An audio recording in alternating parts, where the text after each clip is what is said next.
ஓம்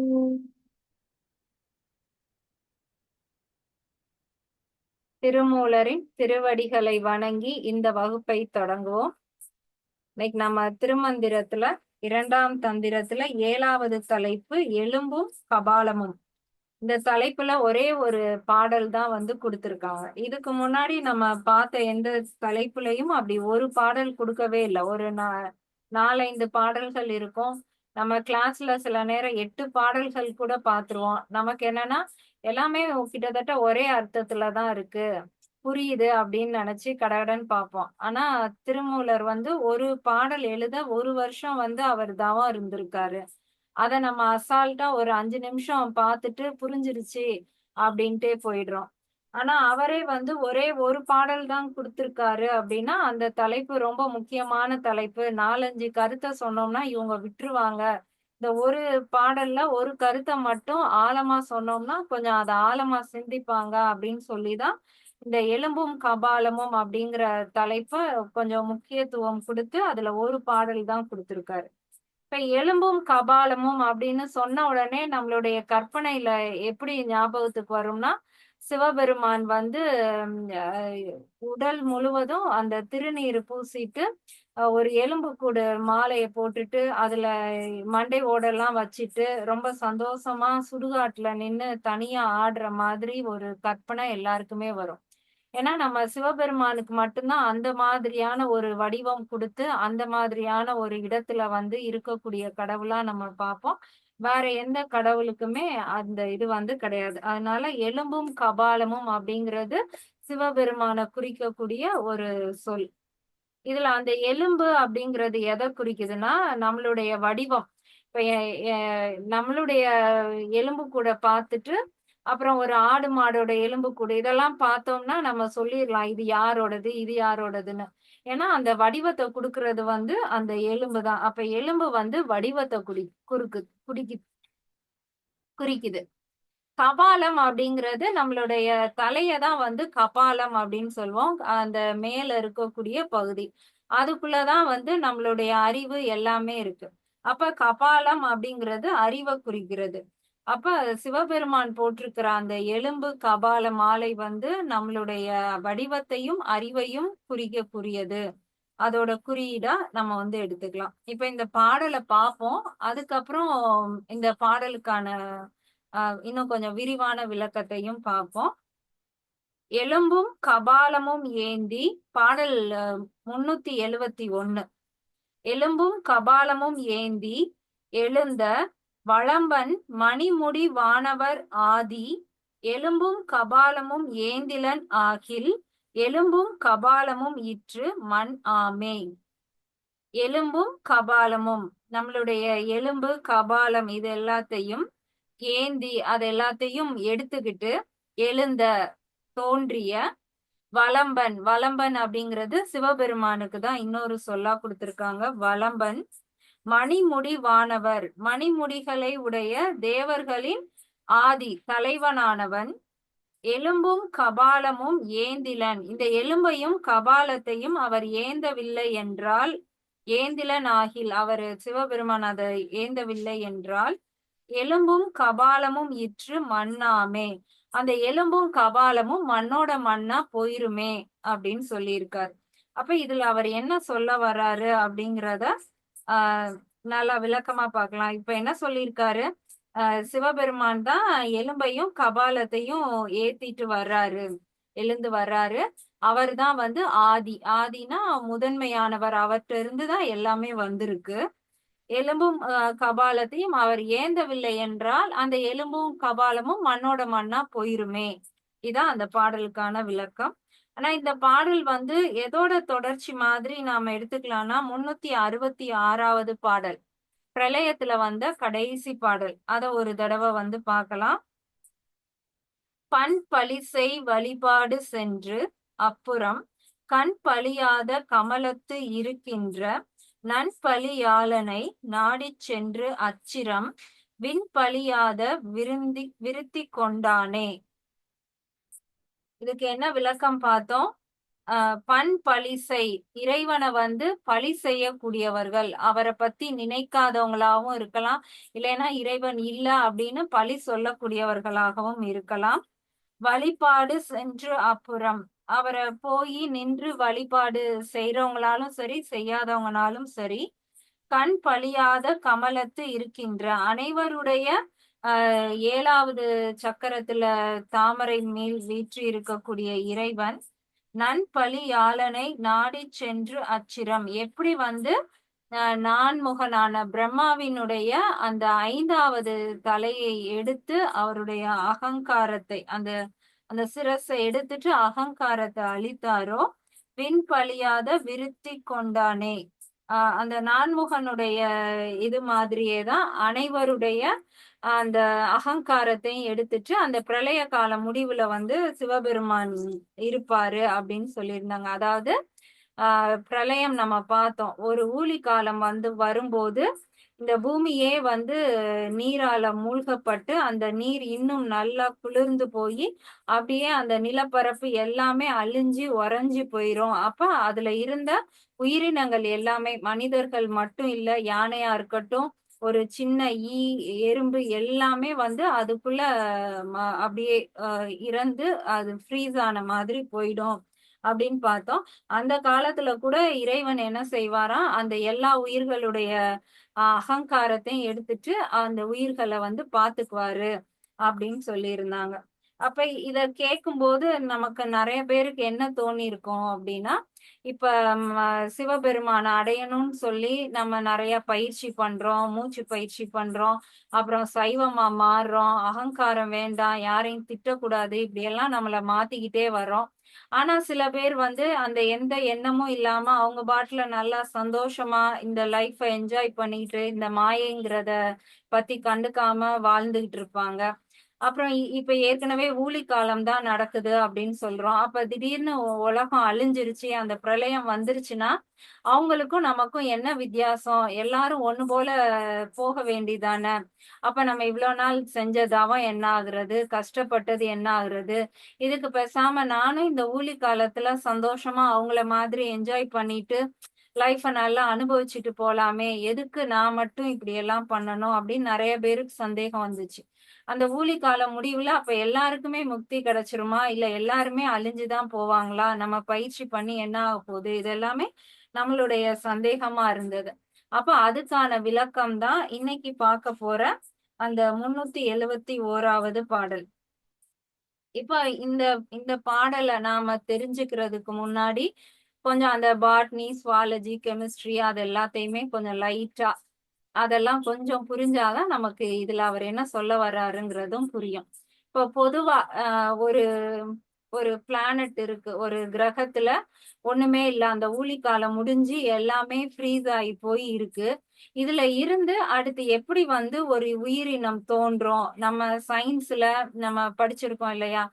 இந்த பயாலஜிலலாம் எப்படி ஒரு உயிரினம் தோன்ற, என்ன காரணம், எப்படி வந்திருக்கும்னு நெறைய சயின்டிஸ்ட் வந்து அதுக்கு ப்ரூஃப் குடுத்துருக்காங்க. இப்படிதான் தோன்றி இருக்கும்னு. அது எப்படி தோன்றி இருக்கும் அப்படின்னு நாம தெரிஞ்சுக்கலாம்.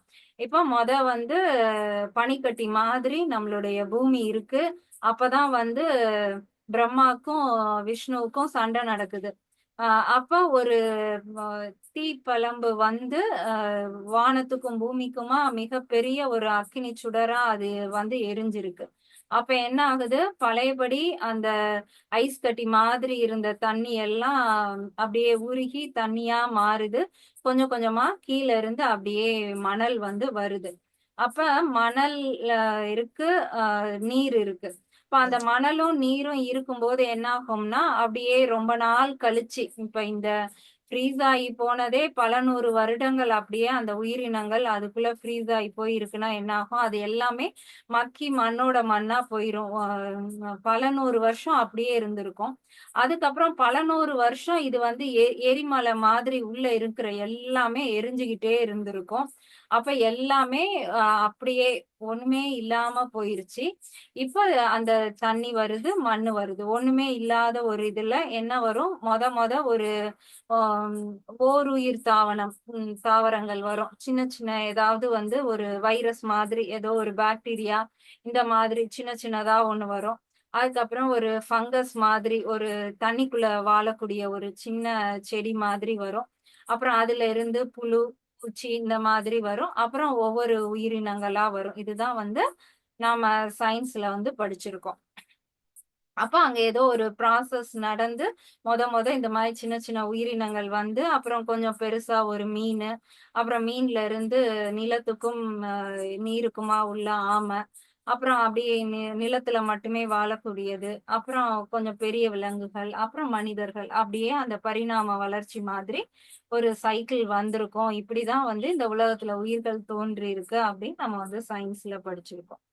சரி. அதுக்கப்புறம் வந்து இப்ப எலும்ப பத்தி நாம வந்து தெரிஞ்சுக்கலாம். எலும்ப பத்தி நம்ம நெறையா படங்கள்ல இதுலலாம் பார்த்திருப்போம். இப்ப பொதுவாவே யாராவது இறந்துட்டாங்க அப்டின்னா, அங்க போயி நாம வந்து எரிச்சதுக்கு அப்புறம் கொஞ்சம் எலும்பு, சாம்பல மட்டும் நம்ம பார்க்கலாம். அதுல மெயினா எந்த எலும்பு இருக்கும்னா, நம்ம தொடைப்பகுதியில இருக்கக்கூடிய எலும்பு வந்து கிடைக்கும். அப்புறம் மண்டை ஓடு இந்த எலும்புகள்லாம் வந்து எரியாம இருக்கும்.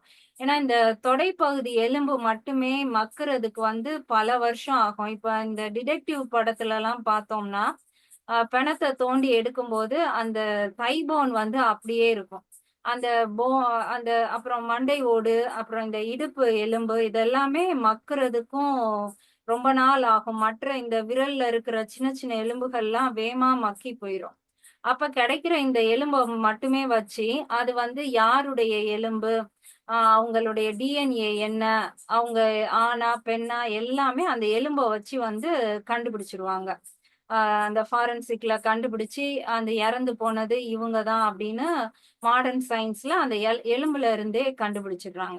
இந்த தொடைப்பகுதியில உள்ள எலும்புக்கு மட்டும் என்ன சிறப்பு அப்படின்னா, இப்ப நம்ம உட்கட்ட ஆசனம் செய்றோம் அப்படின்னா, அதுல வந்து இந்த தொடைப்பகுதிய தான் நம்ம நல்லா ஸ்ட்ரெய்ட்டா கொண்டு வந்து, அதுல தான் நம்ம வந்து வெயிட்ட வச்சு பேலன்ஸ் பண்ணுவோம்.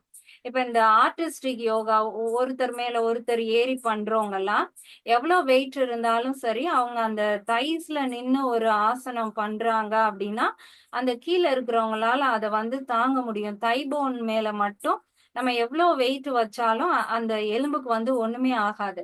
மற்ற எலும்பெல்லாம் நம்ம சரியா வைக்கல, கைய வித்தியாசமா வச்சுட்டோம்னா, அந்த எலும்பெல்லாம் வந்து உடைய வாய்ப்பு இருக்கும். ஆனா, இந்த தை போன் மட்டும் அவ்ளோ ஸ்ட்ராங்கா இருக்கும். இதுதான் வந்து நம்ம மூலாதாரத்தோட கனெக்ட் ஆகி வரும். அதுல இருந்து தான் அந்த டிஎன்ஏ எல்லாமே வந்து அந்த போன்ல வந்து பதிவாயிட்டே இருக்கும். அதுல தான் எல்லாமே வந்து இருக்கும். அந்த தை போன் வந்து ஒவ்வொருத்தருக்குமே ஒவ்வொரு விதமா இருக்கும். இப்ப ஹைட்டா இருக்கிறவங்களுக்கு ஒரு மாதிரி, வ வெயிட்டா இருக்கிறவங்களுக்கு ஒரு மாதிரி, அதோட அமைப்பு வேற. தை போனுக்கு அவ்ளோ ஒரு அது வந்து அழியறதுக்கும் ரொம்ப நாள் ஆகும். அதுல எல்லா பதிவுகளுமே அந்த போன்ல இருக்கு. அந்த போன்ல இருக்கக்கூடிய அந்த கால்சியம், டிஎன்ஏ எல்லாமே வந்து சொல்லிரும். அந்த போன் யாருக்குரியதுன்னு. அப்ப அந்த நம்ம எப்படி இருந்தோம்? நமக்கு வந்து ஜெனடிக்கா என்னென்ன நோய்கள் இருக்கு? அ பரம்பரையா நமக்கு என்ன வியாதி வரும்? நமக்கு கண்ல பிரச்சனை இருந்துச்சா? சுகர் இருந்துச்சா? எல்லாத்தையுமே அந்த ஒரு எலும்பு வந்து சொல்லிரும். நம்மளுடைய அந்த தொடையில இருக்கக்கூடிய அந்த எலும்பு வந்து சொல்லிரும். இது. அதுக்கப்புறம் கபாலம். கபாலம் அப்படிங்கிறது நம்ம தலைப்பகுதியில இருக்கக்கூடிய எலும்பு. அந்த கபாலத்துக்கு என்ன அர்த்தம்? நம்ம வந்து கபாலபதி, பிராணாயாமா அதெல்லாம் வந்து சொல்லியிருப்போம். ஆ கபாலம் அப்படிங்கிறது ஆழம் அப்படின்னா ஆழமா இருக்கிறது. ஆழம் அப்படிங்கிறது கபம் அப்படிங்கிறது ஒரு இருட்ட குறிக்கக்கூடியது. இப்ப சில கிணறு வந்து ரொம்ப ஆழமா இருக்கும். தண்ணியே இருக்காது. ரொம்ப அடியில இருக்கும். நம்ம இங்க இருந்து பார்த்தா இருட்டா தான் இருக்கும். மற்ற கிணறு தண்ணி மேல இருக்கிற கிணறுலலாம் நம்ம பார்த்தா நம்மளுடைய முகம்லாம் தெரியும். நம்ம அசைவெல்லாம் தெரியும். ஆனா ஒரு சின்ன கிணறு, ரொம்ப ஆழமா இருக்கக்கூடிய கிணறுலாம் போய் பார்த்தா இருட்டா இருக்கும். அந்த கிணத்தெல்லாம் எட்டி பார்க்கக் கூடாதுன்னுபாங்க. உச்சி வெயில்ல பார்க்காதீங்க, இருட்டோட்டலாம் பார்க்காதீங்கன்பாங்க. அந்த மாதிரி அது வந்து ஒரு இருட்டு ஆழமா இருக்கும். அதுக்குதான் கபாலம் அப்படின்னு சொல்லுவாங்க. இப்ப அதே மாதிரி அந்த கற்பனை பண்ணி பாருங்க. அந்த இருட்டான ஒரு ஆழமான கிணறு மாதிரி நம்ம தலைக்குள்ள ஒரு பகுதி இருக்கு. அதனாலதான் அதுக்கு பேரு வந்து கபாலம். அந்த தலைக்குள்ள ஒரு இருட்டு. அது ரொம்ப ஆழத்துல வேற இருக்கு. நம்ம கபால பதி அப்படின்னு சொல்றோம் அப்படின்னா, பதி அப்படின்னா இறைவனை குறிக்கும். அந்த ஆழத்துல ஒரு இறைவன் வந்து இருக்கான். அப்படின்னா அத வந்து கபாலபதி. அந்த ஆழத்துக்குள்ள இருக்கக்கூடிய கபாலபதி அப்படிங்கிறது அந்த கப ஆழத்துல இருக்கக்கூடிய ஒரு இறைவன். பதி அப்படிங்கிறது இறைவனை குறிக்கக்கூடியது. அப்ப கபாலபதி பிராணாயாமா அப்படிங்கிறது என்னன்னா, நம்ம அதுல என்ன பண்ணுவோம், ஒரு இன்ஹேல் பண்ணிட்டு ஃபாஸ்ட் எக்ஸேலா பண்ணுவோம். அது வந்து அந்த ஆழத்தை போய் அப்படியே கிளீன் பண்ற மாதிரி. உள்ள இருக்கிறத தோண்டி வெளியில எடுக்கிற மாதிரி அந்த ஆழத்துக்குள்ள கிளீன் பண்ணி அந்த இறைவனை வந்து மேல கொண்டு வரக்கூடிய அந்த பயிற்சி தான் கபாலபதி பிராணாயாமா. உள்ள இருக்கிற அந்த பதிய வந்து நாம போய் பாக்குறது, இல்ல அந்த பதிய மேல கொண்டு வந்து பாக்குறது, எதுனாலும் சரி அதுதான் வந்து கபாலபதி பிராணாயாமா. அப்ப இந்த கபாலம் அப்படிங்கிறது நம்மளுடைய தலைப்பகுதி. அந்த இந்த தலையில தான் என்ன இருக்குன்னா, நம்ம அந்த காலத்துல ஆளுங்க எல்லாம் பேசுவாங்க, எல்லாம் என் தலையெழுத்து இப்படி வந்து நடக்குது அப்படின்னு. அப்ப அந்த தலைக்குள்ள வந்து சில பதிவுகள் இருக்கு. எப்படி வந்து தொடைப்பகுதியில இந்த உடல் எப்படியெல்லாம் இருக்கும் அப்படின்னு பதியப்பட்டிருக்கோ, அதே மாதிரி இந்த கபாலத்துல இருக்கக்கூடிய அந்த இருட்டுல வந்து நம்மளுடைய கர்ம வினைகள் எல்லாமே பதியப்பட்டிருக்கும். நம்ம போன பிறவில என்ன செஞ்சோம், ஏது செஞ்சோம், அதுக்கானதை எவ்வளவு தூரம் நாம இப்ப அனுபவிச்சிருக்கோம், இன்னும் நம்ம மீதி அனுபவிக்க வேண்டிய வினைகள் என்ன இருக்கு, இது எல்லாமே நம்மளுடைய தலையெழுத்தா உள்ள எழுதப்பட்டிருக்கு. அதுதான் அந்த கபாலத்துல அந்த ஆழத்துல இருக்கிறது நம்மளுடைய கர்ம வினை பதிவுகள். இதுதான் வந்து கபாலம். அதுக்கப்புறம் திருநீரு, இறைவன் அணிந்திருக்கக்கூடியது அந்த திருநீரு. திருநீருன்னா என்னன்னா சாம்பல். ஒரு மாட்டு சாணத்துல இருந்து எரிச்சு அத நிறைய ப்ராசஸ் பண்ணி கொண்டு வராங்க. ஏதோ ஒண்ணு அது வந்து சாம்பல். நம்ம வந்து இந்த நீர் பூத்த நெருப்பு அப்படின்னு சொல்லுவாங்க இல்லையா? ஒரு இடத்துல கங்கு நல்லா எரிஞ்சிட்டு இருக்கு. அது எரிஞ்சு முடிஞ்சு அப்படியே சிவப்பா தகதகன்னு இருக்கும்போது அது குளிர ஆரம்பிக்குது. இல்ல லைட்டா நம்ம அந்த இடத்துல தண்ணிய தெளிச்சிட்டோம் அப்படின்னா அந்த நீரும் நெருப்பும் சேர்ந்து ஒரு ஆஷ் கலர்ல ஒரு சாம்பல் நிறத்துல அப்படியே ஒரு இது வரும் இல்லையா? அதுக்கு பெயர் தான் வந்து நீரு. திருநீரு அப்படின்னா அந்த நீரையே நாம வந்து ரொம்ப சுத்தமான முறையில நாம எடுக்கக்கூடிய அந்த சாம்பல் தான் வந்து திருநீரு. இப்ப அந்த சாம்பலை பத்தி நாம தெரிஞ்சுக்கணும்னா நம்ம கொஞ்சம் கெமிஸ்ட்ரியையும் நாம வந்து தெரிஞ்சுக்கணும். கெமிஸ்ட்ரியில வந்து நம்ம படிச்சிருக்கோம் இல்லையா? பீரியாடிக் டேபிள்னு சொல்லி ஒரு பெரிய கட்டம் இருக்கும். அதுல எலமெண்ட்ஸ் கூட இப்ப நிறைய சேர்த்துக்கிட்டே வர்றாங்க. நம்ம படிக்கும் போதெல்லாம் 106 என்னமோ இருந்துச்சு. இப்ப படிக்கிற பிள்ளைங்களுக்கு பார்த்தா 120க்கு மேல அந்த எலமெண்ட் வந்து போயிடுச்சு. அப்ப பூமியில வந்து இன்னும் நிறைய எலமெண்ட் இருக்கிறத அவங்க கண்டுபிடிச்சுக்கிட்டே வர்றாங்க. அதுக்கு ஒரு பெயர் வச்சு அதுக்கு ஒரு குறியீடு வச்சு கொடுக்குறாங்க. இப்ப அந்த பீரியாடிக் டேபிள்ல வந்து இப்ப வந்து நிறைய கண்டுபிடிப்பு வந்து எடுத்திருக்காங்க. எதை பத்தினா அதுல இருக்கக்கூடிய ஒரு எலமெண்ட் கார்பனை பத்தி இப்ப நிறைய கண்டுபிடிப்புகள் வருது. அந்த அந்த கார்பனை வச்சு அவங்க என்ன கண்டுபிடிக்கிறாங்கன்னா, இந்த கார்பன் தான் வந்து நம்ம உடலுக்குள்ள கார்பன் டை ஆக்சைடா இருக்கு இல்லையா? நம்ம ஆக்சிஜனை உள்ள வாங்குறோம். அந்த ஆக்சிஜன் கார்பனோட சேர்ந்து கார்பன் டை ஆக்சைடா வெளியே போகுது. இந்த கார்பன் தான் என்ன பண்ணுதான், அது வந்து ஒரு பிசின் மாதிரி, ஒரு கம்மு மாதிரி. இப்ப நமக்கு வந்து நம்ம உடலுக்கு வந்து ஒரு குளோரின் தேவை அப்படின்னா அது வந்து தனி குளோரினா உள்ள போகாதான், கார்போ குளோரைடா தான் உள்ள போகுமா. அது மாதிரி நம்ம உடம்புக்கு ஒரு மினரல்ஸ் தேவை அப்படின்னா கார்பனா தான் அது எல்லாத்தையும், கார்பன் தான் போய் எல்லாத்தையும் இணைத்து விடுமா. புரோட்டீன்ஸ், மினரல்ஸ் எல்லாத்துலயுமே, விட்டமின்ஸ் எல்லாத்துலயும் இந்த கார்பன் துகள் தான் சேர்ந்து அதை வந்து பிடிச்சு வச்சிருக்கு. அப்ப இப்ப ஆராய்ச்சியில என்ன கண்டுபிடிச்சிருக்காங்கன்னா, திடீர்னு பூமியில இருந்து கார்பன் அப்படிங்கிற ஒண்ணு இல்ல அப்படின்னா மொத்தம் இந்த பூமியுமே வந்து அப்படியே மறைஞ்சு போயிரும். அந்த கார்பன் இருக்கிறனாலதான் எல்லாத்தையுமே அது ஒண்ணு இணைத்து வச்சிருக்கு. இப்ப நம்ம சிமெண்ட்னு எடுத்துக்கிட்டோம்னா அதுக்குள்ள கார்பன் இருக்கிறனாலதான் அந்த சிமெண்ட் பார்ட்டிகிள்ஸ் எல்லாம் ஒட்டிக்கிட்டு இருக்கு.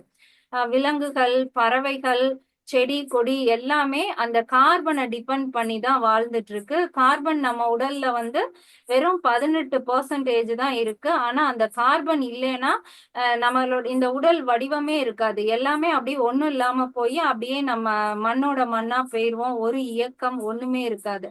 இப்போ நம்ம நினைச்சிட்டு இருக்கோம் ஆக்சிஜன் எடுத்துக்கிறனாலதான் நம்ம வாழ்ந்துகிட்டு இருக்கோம்னு. ஆனா இப்ப சயின்ஸ் என்ன ப்ரூவ் பண்றாங்கன்னா நமக்குள்ள இருக்கக்கூடிய கார்பன்னாலதான் நம்ம எல்லாருமே இயங்கிட்டு இருக்கோம். கார்பன் தான் இது எல்லாத்துக்கும் காரணம் அப்படிங்கிறாங்க. இந்த கார்பனுக்கு என்னன்னா மெல்டிங் பாயிண்டே கிடையாது. இப்ப ஆஹ் இது தங்கம் வெள்ளி இதெல்லாம் நம்ம ஒரு குறிப்பிட்ட டெம்பரேச்சர்ல வச்சா அது வந்து மெல்ட் ஆகி போயிருது.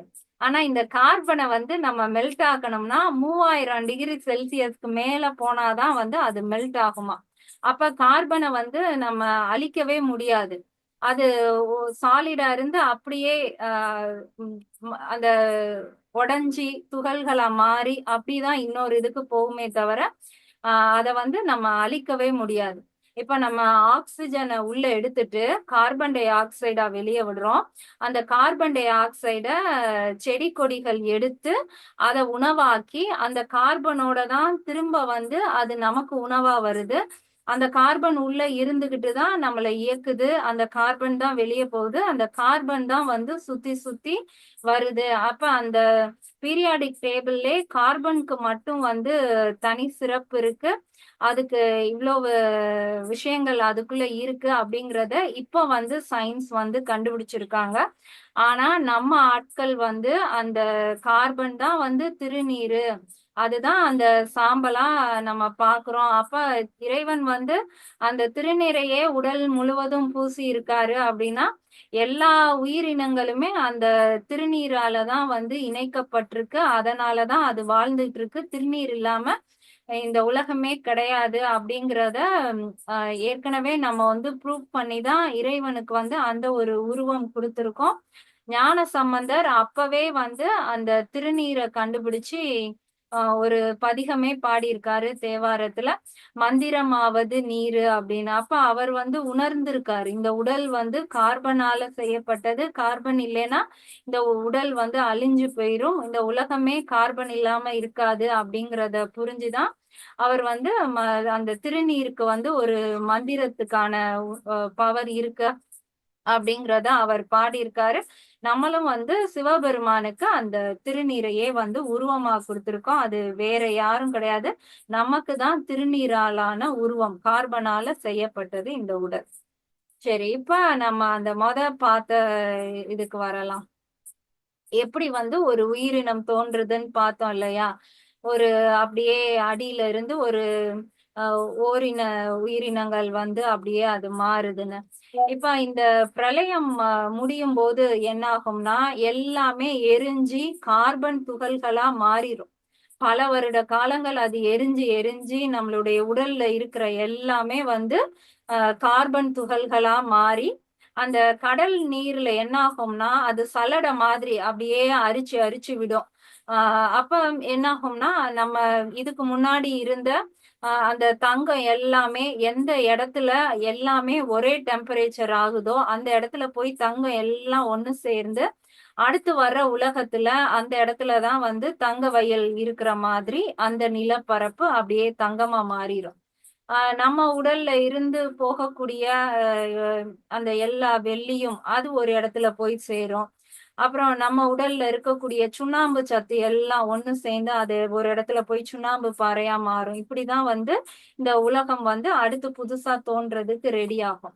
அப்ப இந்த சாம்பல் இருக்கு இல்லையா, அது அது வந்து அதை அழிக்கவே முடியாது. எவ்வளவு டெம்பரேச்சர் போனாலும் அதை அழிக்கவே முடியாது. அந்த சாம்பல் வந்து அப்படியே கடலுக்கு அடியில வந்து கிடக்கும். அந்த சாம்பல்ல இருந்துதான் வந்து அப்படியே ஒவ்வொரு உயிரினங்களா தோன்ற ஆரம்பிக்கும். அதனாலதான் சாம்பலுக்கு நம்ம அவ்வளவு முக்கியத்துவம் கொடுத்திருக்கோம். சாம்பல்ல இருந்து உயிரினங்கள் உருவாகுது. சரி, இப்ப அவர் எதுக்கு அந்த எலும்ப வச்சிருந்தாரு? எலும்ப நம்ம அந்த ஊழிக்காலம் முடியவும், நம்மளுடைய எலும்புகள சிவபெருமான் பத்திரமா எடுத்து அவர் கழுத்திலே போட்டு வச்சிருக்காரு அப்படின்னா என்ன அர்த்தம்னா, அந்த சாம்பல்ல நம்மளுடைய டிஎன்ஏ எல்லாமே கலந்திருக்கும். ஆ நம்ம போன பிறவில நாம என்ன என்ன மாதிரியான உடல் அமைப்புல இருந்தோம் அப்படிங்கிறது நம்மளுடைய அந்த டிஎன்ஏ எல்லாமே அந்த சாம்பல்ல இருக்கும். அப்ப அதுக்கு ஏத்த மாதிரி தான் நமக்கு அடுத்த பிறவி வரும். நம்ம எல்லாருமே ஒரு சின்ன வைரஸ் மாதிரி நம்ம எடுத்தோம் அப்படின்னாலும், அதுல நமக்கு என்ன மாதிரியான வடிவம் எல்லாமே நம்மளுடைய அந்த தொடர்ச்சி தான். அந்த பிரளயத்துக்கு முன்னாடி நம்ம எதுல விட்டோமோ, நமக்கு என்னென்ன நோயி, நம்ம பூர்வ ஜென்மம் என்னெல்லாம் இருந்துச்சோ, அதுல இருந்து தான் நம்மளுடைய இது ஆரம்பிக்குது. அதே மாதிரி கபாலத்தையும் அவர் பாதுகாப்பா வச்சிருக்காரு. அவர் கழுத்திலே போட்டு வச்சிருக்காருன்னா என்ன அர்த்தம்? நம்ம செஞ்ச கர்ம வினைகள் தொடர்ந்து வரும். நம்ம இந்த பிறவில நம்ம எந்த நிலையில நாம முடிச்சுட்டு நம்ம இறந்து போனோமோ, அத அவரு மாத்தவே மாட்டாரு, மறக்க மாட்டாரு. அத கரெக்ட்டா அடுத்த அந்த வைரஸ்ல கொண்டு சேர்த்துருவாரு. இவங்க போன பிறவில இவ்வளவு கர்மாவ அனுபவிச்சுட்டாங்க. இன்னும் இவங்க அனுபவிக்க வேண்டியது இவ்ளோ இருக்கு அப்படிங்கிறத கரெக்ட்டா அடுத்த அடுத்த அந்த புதுசா ஆரம்பிக்கக்கூடிய அந்த உலகம். அது இதே மாதிரி ஒரு பூமியா தான் இருக்கும்னு அவசியம் கிடையாது. நம்ம அடுத்த நம்மளுடைய வாழ்க்கை வீனஸ்ல எங்கேயோ கூட ஆரம்பிக்கலாம். ஆனா அந்த சாம்பல்ல இருந்து அதே டிஎன்ஏ, அதே கர்ம வினைகளோட தான் நம்மளுடைய வாழ்க்கை ஆரம்பமாகும். நம்மளோட கணக்கு எங்கேயும் தப்பி போகாது. அது கரெக்ட்டா அவர் குடுத்துருவாரு அப்படிங்கிறத உணர்த்துறதுக்காக தான் சிவபெருமான் மண்டை ஓடையும் எலும்பையும் அணிந்திருக்காரு. அப்படின்னா எலும்பு நம்மளுடைய வடிவம். நீ இந்த பிறவில நீ எப்படி இருந்த, யாருக்கு மகனா இருந்த, மகளா இருந்த, உனக்கான அதே வாழ்க்கை தான் அடுத்து கிடைக்க போகுது. உன்னுடைய கபாலம் அறிவு அப்படிங்கிறது நம்ம இந்த இந்த பிறவில நான் பிஇ படிச்சிருக்கலாம், பிஹெச்டி படிச்சிருக்கலாம், அதெல்லாம் கணக்கு கிடையாது. இந்த இறை பக்தியில நீ என்ன படிச்ச அதுதான் உன்னோட அறிவு. அந்த அறிவு தான் அடுத்த பிறவில உனக்கு தொடர்ந்து வரப்போகுது. அதுல எந்த மாற்றமும் இல்ல அப்படின்னு சொல்றதுக்காக தான் அவர் அந்த எலும்பையும் கபாலத்தையும் போட்டிருக்காரு. அப்ப எலும்பு அப்படிங்கிறது எதுனா நம்மளுடைய பிறப்பு. நீ அடுத்து எப்படி பிறக்க போற அப்படிங்கிறது உன்னுடைய எலும்பு சொல்லும். உன்னோட எலும்பு என் கையில தான் இருக்கு அப்படின்னு காட்டுறாரு. உனக்கான மோட்சம் எப்ப அப்படிங்கிறது கபாலம் சொல்லும். கபால மோட்சம் அப்படின்னு சொல்றோம் இல்லையா? அந்த கபாலம் வழியாதான் நமக்கு அந்த இருள்ல இருந்து மோட்சம் கிடைக்க போகுது. அப்போ உன்னோட மோட்சம் எப்ப அப்படிங்கிறதும் என் கையில தான் இருக்கு. அது மாறிலாம் போயிராது. நம்ம இந்த உலகத்துல இத்தனோண்டு தமிழ்நாட்டுல இத்தனோண்டா நாம ஒரு இடத்துல இருந்துட்டு நாம இவ்வளவு யோசிக்கிறோம். ஒரு உலகம் அழிஞ்சிருச்சுன்னா எல்லாம் ஒண்ணு போல போயிட்டோம்னா அப்புறம் எப்படி நமக்கு என்ன கிடைக்க போகுது அப்படின்னு நினைக்கிறோம். ஆனா அவர் அப்படி கிடையாது. ஒவ்வொருத்தருடைய எலும்பையும் மண்டை ஓடையும் சாம்பலையும் அவர் நிப்பாட்டி வச்சிருக்காரு. அடுத்த பிறவி அது எத்தனை 1000 வருஷம் கழிச்சு வந்தாலும் சரி, நம்ம கணக்கா கரெக்டா நமக்கு எழுதி கொடுத்துருவாரு அப்படிங்கிறத உணர்த்துறதுக்கு தான் இந்த எலும்பும் கபாலமும் அப்படிங்கிற தலைப்புல கொடுத்திருக்காரு. இப்ப திரும்ப ஒருக்க பார்க்கலாம். அந்த பாடல் இன்னும் நல்லா நமக்கு புரியும். 371வது பாடல். எலும்பும் கபாலமும் ஏந்தி எழுந்த வளம்பன் மணிமுடி வானவர் ஆதி, எலும்பும் கபாலமும் ஏந்திலன் ஆகில், எலும்பும் கபாலமும் இற்று மண் ஆமே. எலும்பையும் நம்மளுடைய வடிவத்தையும், கபாலமும் நம்மளுடைய அறிவையும் ஏந்தி அதை கொண்டு எழுந்த அடுத்த பிறவிக்கு, அடுத்த உலகிற்கு எழுந்த வலம்பன் பேராற்றல் உடைய சிவபெருமான், மணிமுடிவானவர் மிக பெரிய தேவர்கள் அவங்க கூட வணங்கக்கூடிய ஆதி இறைவன். ஆதி அப்படிங்கிறது நம்ம அந்த கபாலத்துல பாக்குறோம் இல்லையா? அதுதான் மொத வந்த தீ. அந்த தீல இருந்துதான் எல்லாமே வந்திருக்கு. அந்த மிகப்பெரிய தீ எப்படி அந்த அண்டத்தை தாண்டி அங்க இருக்கோ அதே தீ நம்மளுடைய கபாலத்துக்குள்ளயும் அந்த இருளுக்குள்ள அந்த பதியா உள்ள இருக்கு. நம்மளால அந்த தீய போய் அடைய முடியும். அத்தகைய இறைவன் எலும்பும் கபாலமும் ஏந்திலன் ஆகின். அந்த சிவபெருமான் கையில அந்த எலும்பும் கபாலமும் இல்ல அப்படின்னா எலும்பும் கபாலமும் இற்று மண்ணாமே. யாரு என்ன பிறவி எதுவுமே தெரியாம போயிருக்கோம். ஆனா அவரு நம்ம ஒவ்வொருடைய எலும்பையும் கபாலத்தையும் அந்த திருநீரையும் அவர் வந்து கரெக்டா காப்பாத்தி வச்சிருக்காரு. அத கரெக்டா நம்மகிட்டயே திரும்பவும் கொடுத்துருவாரு. அந்த எலும்பும் கபாலமும் இல்லைன்னா தானே நாம கவலைப்படணும். நான் இவ்வளவு தூரம் பயிற்சி பண்ணி அது வீணா போச்சே அப்படின்னு. அதுபடி கவலைப்பட வேண்டாம். அவர் எப்பயும் நான் அந்த எலும்பும் கபாலத்தோடையும் தான் இருக்காரு. நமக்கான கணக்க அவர் கரெக்டா வச்சு அவர் தான் முடிப்பாரு. சோ அந்த எலும்பு அப்படிங்கிறது நம்மளுடைய பிறப்பு, கபாலம் அப்படிங்கிறது நம்மளுடைய மோட்சம். அது எப்ப அப்படிங்கிறது அவர் கையில தான் வந்து இருக்கு. அதனால நாமும் நம்பிக்கையோட வந்து பயிற்சி பண்ணலாம், அவரை போய் அடையலாம் அப்படிங்கிறதுதான் இந்த பாடல். இந்த ஒரு பாடல் தான் இந்த தலைப்பிலே வந்து கொடுத்திருக்கு. இதுல எதுவும் சந்தேகம் இருந்தா கேட்கலாம்.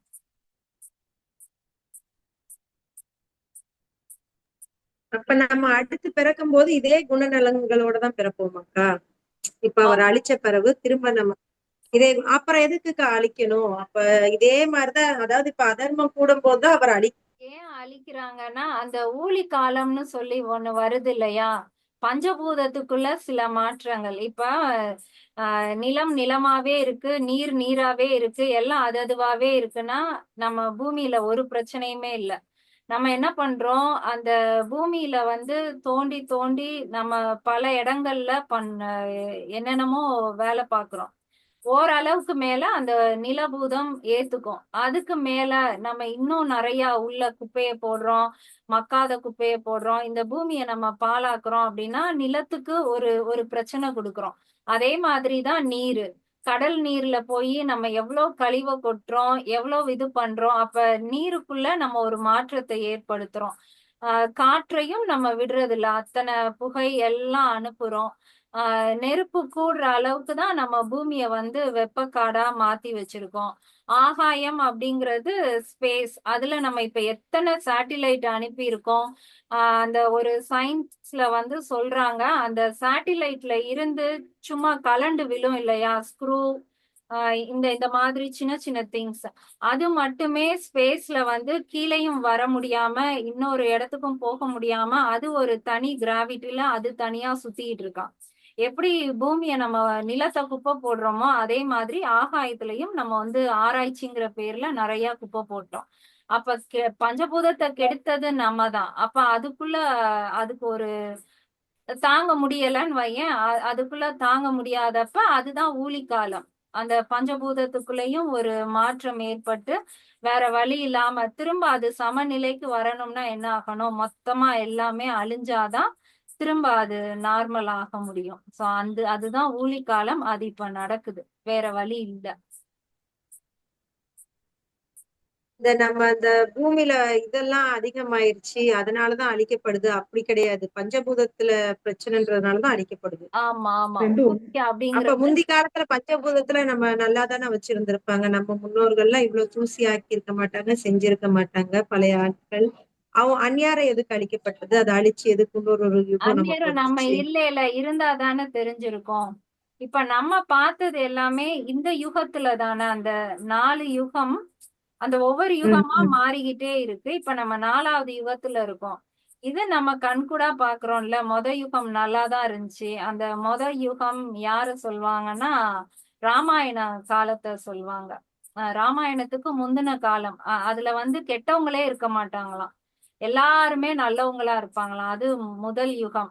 2வது யுகம் தான் ராமாயண காலம்பாங்க. ஒரு நல்லவன் இருக்கான், ஒரு கெட்டவன் இருக்கானா இந்த நல்லவன் கெட்டவனை பாக்குறதுக்கு 7 கடல் தாண்டி 7 மலை தாண்டி போனாதான் அந்த கெட்டவனை பார்ப்பானாம்.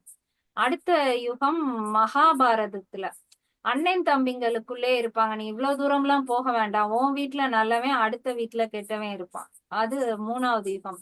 4வது யுகம் வந்து நம்ம வாழ்றது. எனக்குள்ளேதான் கெட்டவன் இருக்கான், நான் தான் பகல்ல நல்லவளா இருப்பேன், இரவுல நான் தான் கெட்டவளாவேன். இப்ப இது 4வது யுகம். இது எல்லாமே நம்ம பார்த்தேன். இதுக்கு முன்னாடி தானே பிரளயம் வந்து அழிஞ்சிருக்கும். அப்ப அதுல என்ன என்ன ஏற்பட்டுச்சுன்னு நமக்கு தெரியல. ஏதோ ஒரு சூழ்நிலையால அது அழிஞ்சிருக்கு. இப்ப நம்ம வாழ்றோம். இப்ப பாக்குறதுனால நம்ம பண்ண தப்பு தான் இந்த பஞ்சபூதங்கள்ல இவ்ளோ மாற்றம். அதனால இப்ப அழியும். அந்த மாதிரி நம்ம எடுத்துக்கணும். காரணம் இல்லாம எதுவும் இருக்காது. நமக்கு காரணம் தெரியாம வேணா இருக்கும். எக்ஸ்பிளனேஷன் பிரியா. ஓகே இந்த மேம். கபாலம் அதோட மீனிங்லாம் இவ்வளவு நாள் தெரியாம இருந்துச்சு. சரி. மண்டையோட அதெல்லாம் ஒரு சிக்னிபிகன்ஸ் எல்லாமே. அது ஒரு சிவன் அணிஞ்சிருக்க மாதிரி அந்த மாதிரி தானே படம் போட்டிருக்கோம். இது எதுக்கு என்ன மாதிரி சிக்னிபிகன்ஸ் அப்படின்னே புரியாம இருந்துச்சு. இப்போ விளக்கம் நல்லா இருந்துச்சு. ஆமா, எங்க அண்ணன் தான் சொன்னான் அதுக்கான விளக்கம் எல்லாமே. எனக்கு இந்த பாட்டை படிக்கவும் எனக்கு ஒண்ணுமே புரியல. ஒரு பாட்டு தானே இருக்கு, நம்ம முந்தின டாபிக்கோட சேர்த்து இதையும் சிம்பிளா முடிச்சிடலாமோ அப்படின்னு தான் நினைச்சேன். ஆனா எங்க அண்ணன் சொன்னா, அவர் ஒரு பாட்டு மட்டும் தனியா கொடுத்திருக்காருன்னா அப்ப அதுக்கு எவ்வளவு முக்கியத்துவம் இருக்கும், நீ அதை தனியா படிச்சு புரிஞ்சுக்கணும் அப்படின்னு சொல்லி விளக்கம் சொன்னான். அது மாதிரி திருநீரோட தத்துவம் அதுவுமே ரொம்ப அருமையா இருந்துச்சு. கார்பன் அது நம்ம உடம்பு ஃபுல்லா எல்லாமே கார்பன் பைண்டிங் தான். அந்த இது சொல்லி ஆமா, நம்ம அந்த காலத்துல நம்ம சட்டிப்பானை செய்யும் போதே கடைசியா கார்பனை வச்சுதான் பினிஷிங் பண்ணுவாங்களாம். அப்பதான் அது அது அவ்வளவு ஸ்ட்ராங்கா அந்த பாண்ட் நல்லா இருக்குமா. அதை இப்ப ஆராய்ச்சி பண்ணி இப்ப நிறைய இதுல அந்த கார்பன் கோட்டிங் கொடுத்து கார்பனை சேர்த்து ஒரு பொருளை ஸ்ட்ராங் ஆக்கணும்னா கார்பன் கட்டாயம் அதுல வேணும் அப்படிங்கறத இப்ப புரிஞ்சுகிட்டு இருக்காங்க. அதுக்கு பேர் நானோ கார்பன் டெக்னிக் அப்படின்னு சொல்லி பேர் வச்சு அதை யூஸ் பண்றாங்க. ஸோ கூகுள் பண்ணி பார்த்தோம்னா கார்பன்ல அவ்வளோ ஆராய்ச்சி பண்ணி அவங்க இப்ப கண்டுபிடிக்கிறாங்க. நம்ம அந்த காலத்துலயே கார்பன் இல்லாம எதுவுமே இல்ல அப்படின்னு. என்ன சாந்தி? முன்னாடி பல்லு தேய்க்க கறி இந்த இதை வச்சுதான் பல்லு தேய்ப்பாங்க. அது ஸ்ட்ராங்கா சாம்பலை வச்சு தேய்ப்பாங்க. ஆமா. பல்லு கரைஞ்சிட்டே அப்படியே சின்னதாயிட்டே வருது எல்லாருக்கும். அந்த டூத் பேஸ்ட்ல இப்ப கார்பன் இருக்கான்னு கேக்குறாங்க.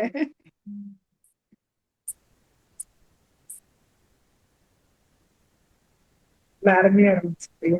Okay miss, thank you miss.